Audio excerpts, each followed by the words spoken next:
Assalamualaikum warahmatullahi wabarakatuh. Berjumpa kembali di channel Perawat Online.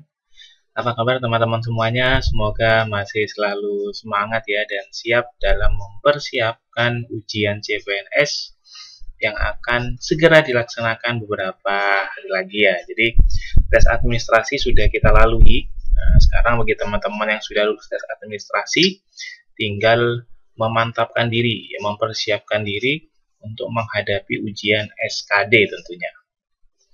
Bagi teman-teman yang baru menemukan channel ini, jangan lupa klik subscribe dan aktifkan loncengnya supaya teman-teman selalu update video terbaru dari channel Perawat Online.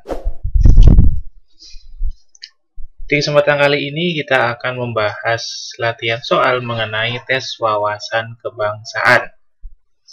Nah, yuk teman-teman yang sudah bergabung di kelas WhatsApp-nya segera beralih ke link live YouTube-nya yang akan segera kita mulai untuk pembahasan soal di kesempatan kali ini.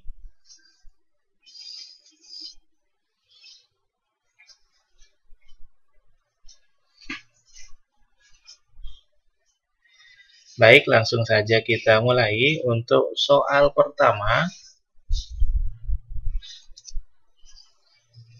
Pancasila sebagai ideologi terbuka berarti Pancasila dapat berkembang sesuai dengan dinamika zaman.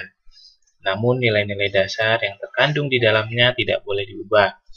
Apa dampak positif dari penerapan Pancasila sebagai ideologi terbuka dalam konteks globalisasi? A. Membuat Pancasila lebih fleksibel sehingga dapat disesuaikan dengan semua ideologi asing. B. Menguatkan jati diri bangsa dengan tetap berpegang pada nilai-nilai luhur Pancasila sambil menerima perubahan positif dari luar. C. Menggantikan beberapa nilai Pancasila dengan nilai-nilai yang lebih modern dan universal. D. Mengutamakan budaya asing yang lebih maju daripada budaya lokal. Atau opsi E. Mengizinkan semua ideologi asing untuk berintegrasi tanpa penyaringan ke dalam nilai-nilai Pancasila. Silakan teman-teman, sebelum kita buka kunci jawabannya, teman-teman bisa coba menjawab ya. Silakan ketik saja jawabannya di kolom live chatnya. Nah, silakan ketik dulu jawabannya di kolom live chatnya. Soal nomor 1 ini kira-kira mana jawaban yang paling tepat?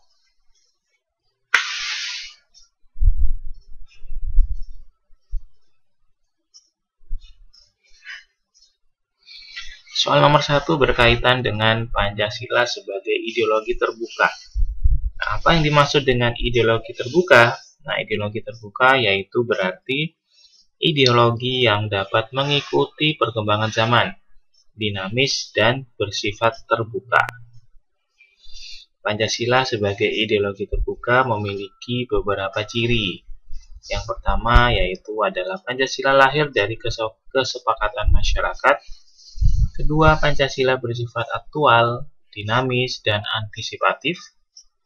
Ketiga, Pancasila dapat berinteraksi dengan perkembangan zaman, ilmu pengetahuan, teknologi, dan aspirasi masyarakat.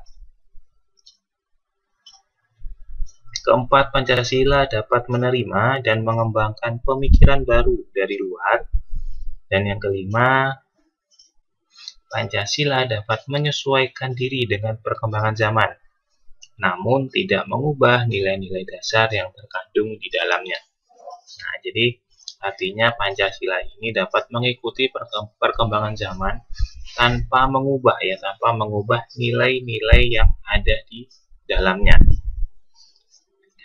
Pancasila sebagai ideologi terbuka memiliki nilai-nilai dasar, yaitu ketuhanan, kemanusiaan, persatuan, kerakyatan, dan keadilan. Nah, dari penjelasan yang sudah saya sampaikan, mungkin teman-teman sudah bisa menemukan ya jawaban yang paling tepat pada soal nomor 1 ini. Langsung saja kita lihat kunci jawabannya. Jadi jawaban yang paling tepat adalah opsi jawaban B. Nah, menguatkan jati diri bangsa dengan tetap berpegang pada nilai-nilai luhur Pancasila sambil menerima perubahan positif dari luar. Nah, sesuatu yang positif tentunya bisa kita ambil ya. Jadi kita juga bersifat terbuka, artinya kalau ada sesuatu hal yang baru yang itu berdampak positif tentunya bisa kita terima. Namun sebaliknya, bila hal baru itu malah memberikan perubahan atau dampak yang negatif, tentunya itu akan kita saring. Jadi jawabannya adalah yang opsi jawaban B. Sekarang kita coba lihat opsi jawaban satu persatu. Diawali dari opsi jawaban A, membuat Pancasila lebih fleksibel sehingga dapat disesuaikan dengan semua ideologi asing. Nah ini ya, ini yang perlu kita garis bawahi ya, semua ideologi asing tentunya ini adalah berkonotasi negatif. Kita lihat opsi jawaban C, menggantikan beberapa nilai Pancasila dengan nilai-nilai yang lebih modern dan universal. Nah, di sini tidak ada kata penyaringan. Nah, jadi perlu hati-hati ya, jangan sampai nilai-nilai murni di dalam Pancasila malah kita ubah ya. Jadi Pancasila bisa kita dapat berkembang ya, dapat berkembang mengikuti perkembangan zaman, tapi intinya tidak boleh merubah nilai-nilai kandungan yang ada di dalamnya. Selanjutnya opsi jawaban D, mengutamakan budaya asing yang lebih maju daripada budaya lokal. Nih, jadi mengutamakan budaya asing daripada budaya lokal. Ini juga tentunya masuk hal yang negatif. Opsi jawaban E, mengizinkan semua ideologi asing untuk berintegrasi tanpa penyaringan ke dalam nilai-nilai Pancasila. Padahal sesuatu yang baru itu perlu kita lakukan filtrasi atau perlu kita lakukan penyaringan. Hal-hal positif bisa kita terima, namun hal-hal yang tentunya berdampak negatif tentu kita hindari. Jadi kesimpulannya adalah jawaban yang benar ada di opsi jawaban B.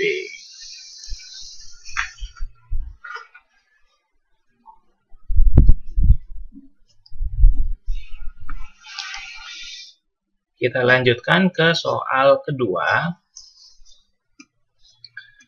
Dalam Undang-Undang 1945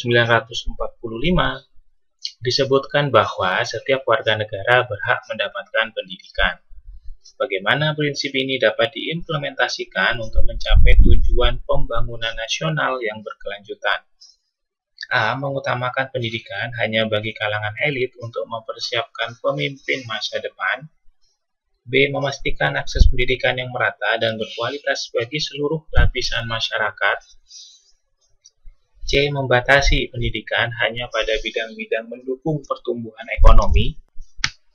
D. Menyediakan pendidikan gratis hanya untuk wilayah perkotaan yang berkembang.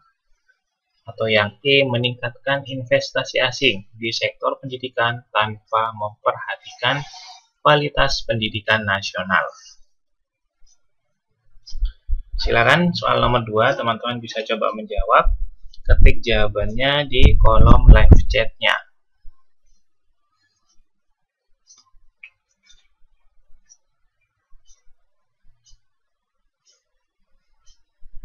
Soal kedua ini berkaitan dengan setiap warga negara berhak mendapatkan pendidikan. Nah, hal tersebut tercantum dalam Undang-Undang 1945, tepatnya di pasal 31.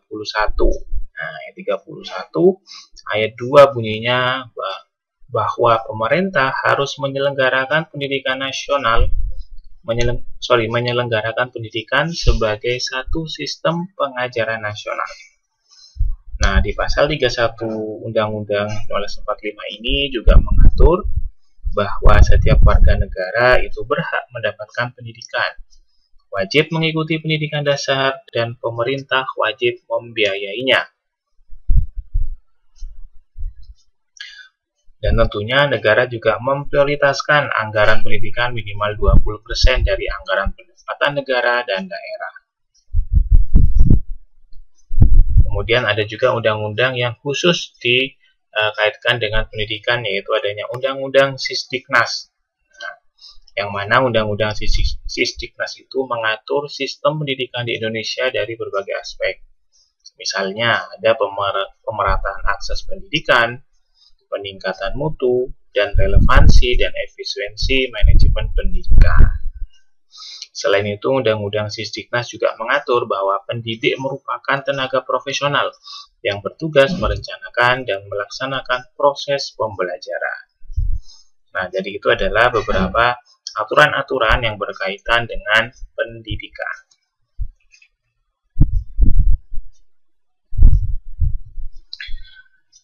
Kita lihat kunci jawabannya. Jawaban yang tepat ada di opsi jawaban B.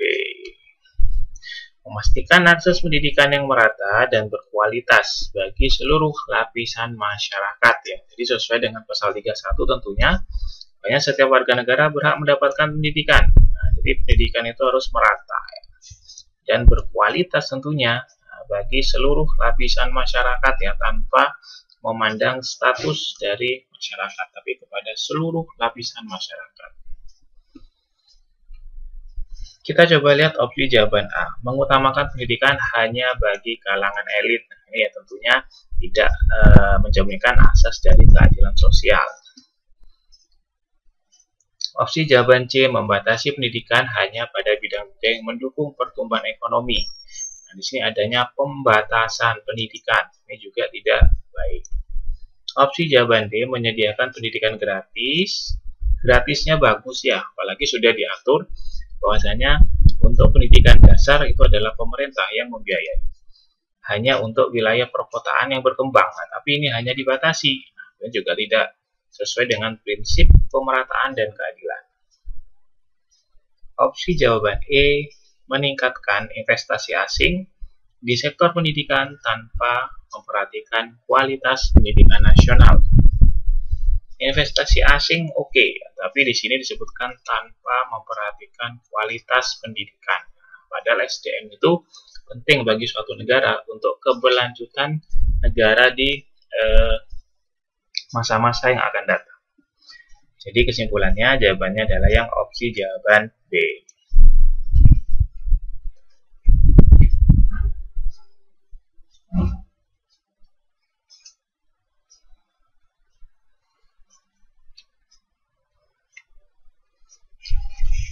Kita lanjutkan soal ketiga. Konflik antar kelompok masyarakat seringkali disebabkan oleh ketidakadilan sosial. Bagaimana penerapan prinsip keadilan sosial dalam Pancasila dapat mencegah terjadinya konflik semacam ini? A. Mengutamakan kelompok mayoritas dalam pembagian sumber daya. B. Memberikan hak istimewa kepada kelompok tertentu untuk menjaga stabilitas. C. Mendistribusikan sumber daya secara adil tanpa memandang latar belakang kelompok. D. Mengabaikan kebutuhan kelompok minoritas demi kepentingan nasional. Atau yang E. Menetapkan kebijakan ekonomi yang lebih menguntungkan wilayah perkotaan. Silakan teman-teman bisa coba dulu menjawab soal ketiga, ketik saja jawabannya di kolom live chat-nya. Soal ketiga ini berkaitan dengan prinsip keadilan sosial dalam Pancasila. Tentunya kita tahu di sila kelima Pancasila berbunyi keadilan sosial bagi seluruh rakyat Indonesia. Nah, sila kelima tersebut memiliki beberapa makna. Di antaranya adanya seluruh rakyat Indonesia berhak mendapatkan perlakuan yang adil, baik di dalam maupun di luar negeri. Yang kedua, keadilan sosial menjadi dasar dan tujuan untuk mewujudkan masyarakat Indonesia yang adil dan makmur. Yang ketiga, keadilan sosial harus menjadi prioritas dalam pembangunan dan kemajuan bangsa. Yang keempat, setiap warga negara berhak mendapatkan akses yang sama terhadap kesehatan, pendidikan, dan lapangan kerja.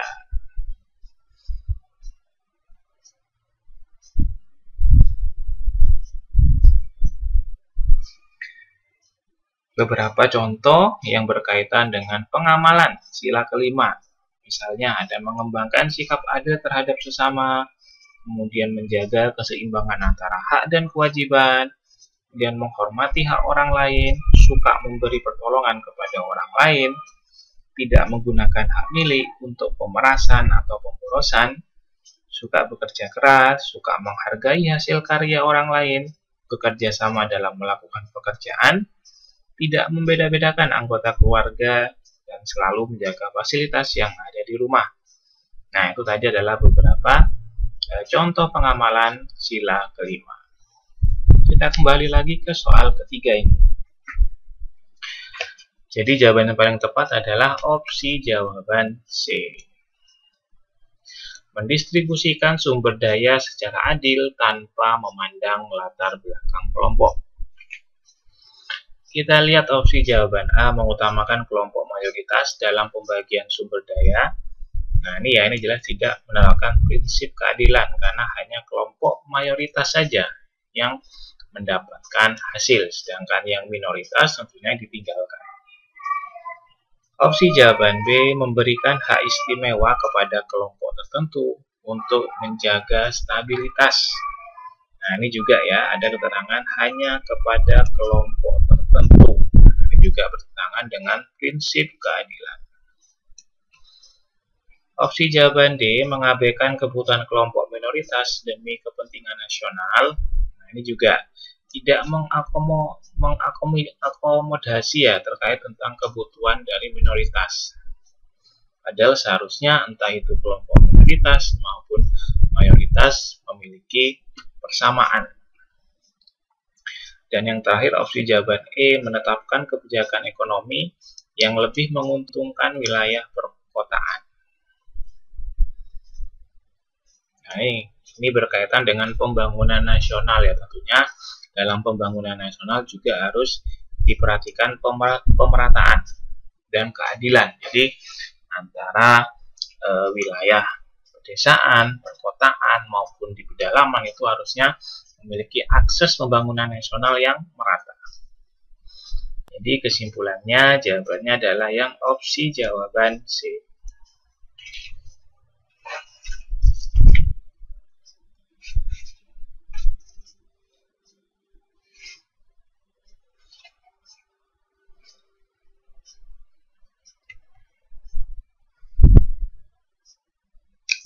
Sebelum kita lanjut soal keempat, bagi teman-teman yang baru menemukan channel ini, jangan lupa klik subscribe dan aktifkan loncengnya, supaya teman-teman selalu update video terbaru dari channel Perawan Online. Soal berikutnya, salah satu tujuan kemerdekaan Indonesia adalah memajukan kesejahteraan umum. Dalam menghadapi tantangan perubahan iklim, bagaimana seharusnya Indonesia menjalankan pembangunan nasional yang berkelanjutan? A. Memprioritaskan pembangunan ekonomi tanpa memperhatikan dampaknya terhadap lingkungan. B. Menerapkan kebijakan pembangunan yang ramah lingkungan dan memperhatikan kesejahteraan masyarakat. C. Mengabaikan masalah lingkungan untuk mempercepat industrialisasi. D. Mengizinkan penggunaan sumber daya alam tanpa batas untuk meningkatkan pertumbuhan ekonomi. Atau yang E. Meningkatkan ekspor hasil sumber daya alam tanpa memperhatikan keberlanjutan lingkungan. Soal keempat, kira-kira jawaban yang tepat yang mana? Silakan teman-teman bisa ketik lagi jawabannya di kolom live chat-nya.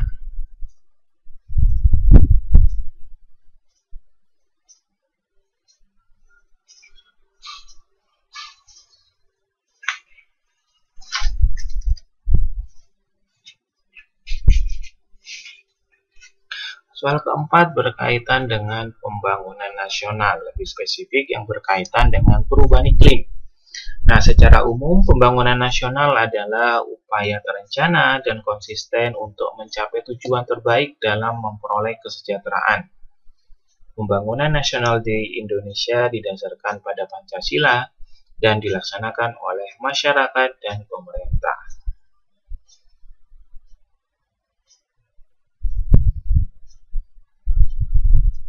Beberapa contoh program pembangunan nasional, misalnya ada istilah PSN ya, Proyek Strategis Nasional, kemudian ada Rencana Pembangunan Jangka Panjang Nasional atau RPJPN, kemudian ada Master Plan Percepatan dan Perluasan Pembangunan Ekonomi Indonesia, MP3I, dan juga ada Program Pemulihan Ekonomi Nasional atau PEN, dan Program Ekonomi Kerakyatan. Jadi pada soal nomor 4 ini jawaban yang paling tepat adalah opsi jawaban B.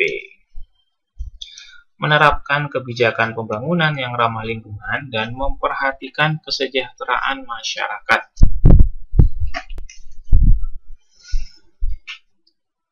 Kita lihat opsi jawaban A, memprioritaskan pembangunan ekonomi tanpa memperhatikan dampaknya terhadap lingkungan.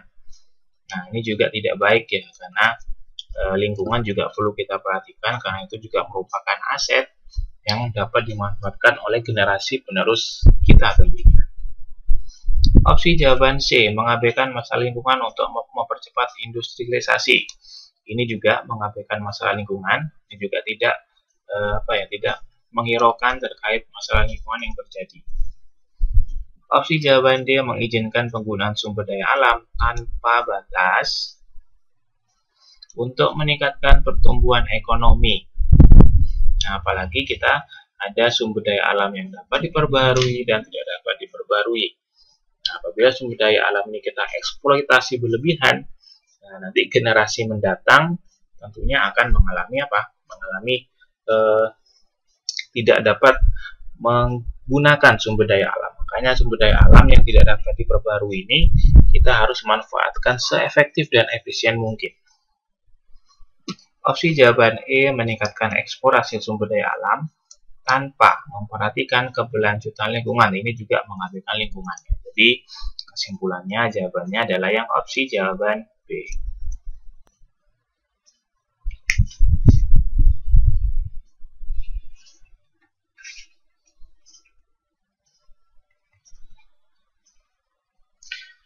Soal selanjutnya, soal kelima. Bhinneka Tunggal Ika merupakan semboyan yang menggambarkan persatuan dalam keberagaman. Dalam era digital ini, bagaimana cara terbaik untuk menjaga semangat Bhinneka Tunggal Ika di tengah maraknya penyebaran informasi yang bisa memecah belah?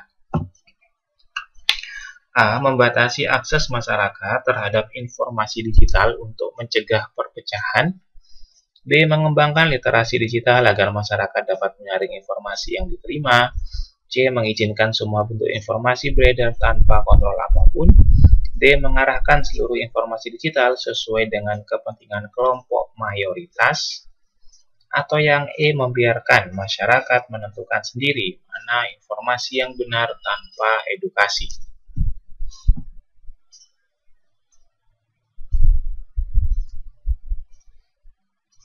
Silakan soal kelima, teman-teman bisa mencoba menjawab dulu dengan mengetikkan jawabannya di kolom live chat-nya.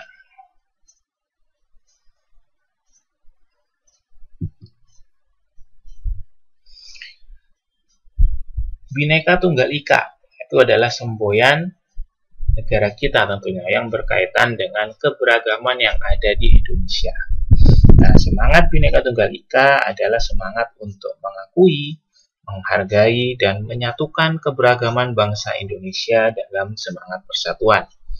Semangat ini dapat diartikan sebagai berikut. Yang pertama, misalnya, meskipun Indonesia terdiri dari berbagai suku, agama, ras, dan budaya, bangsa Indonesia tetap satu kesatuan yang tidak terpisahkan.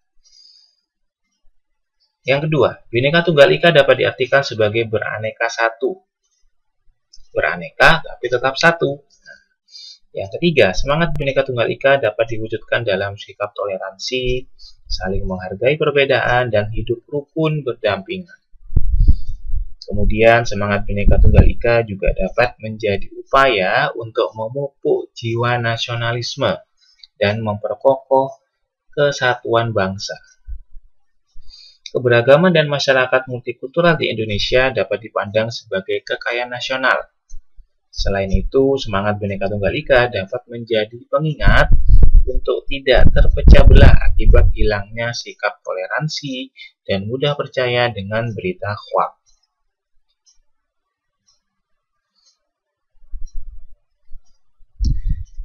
Langsung saja kita buka, kunci jawabannya pada soal kelima ini adalah opsi jawaban B. Mengembangkan literasi digital agar masyarakat dapat menyaring informasi yang diterima.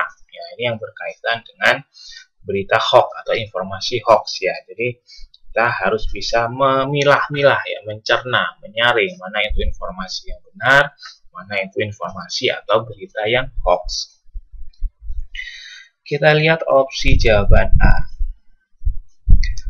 Membatasi akses masyarakat terhadap informasi digital untuk mencegah perpecahan. Nah, ini ada keterangan membatasi akses terhadap informasi digital untuk mencegah perpecahan. Nah, ya. Harusnya kita tidak dibatasi ya, tapi hal-hal yang bersifat negatif tentunya kita bisa mampu memiliki kesadaran diri untuk menyaring. Opsi jawaban C mengizinkan semua bentuk informasi beredar tanpa kontrol apapun. Nah, ini juga dapat berdampak negatif. Yang D mengarahkan seluruh informasi digital sesuai dengan kepentingan kelompok mayoritas. Ini juga bisa berdampak membuat isu ya, atau mendorong isu kepada masyarakat.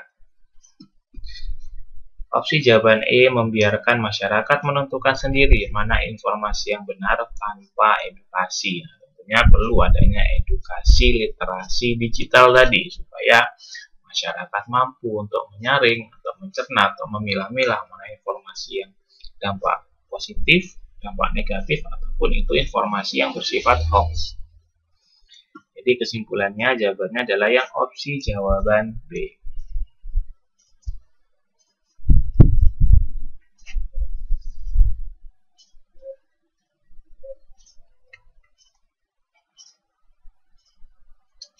Kita sudah sampai di penghujung video pada pembelajaran kesempatan kali ini.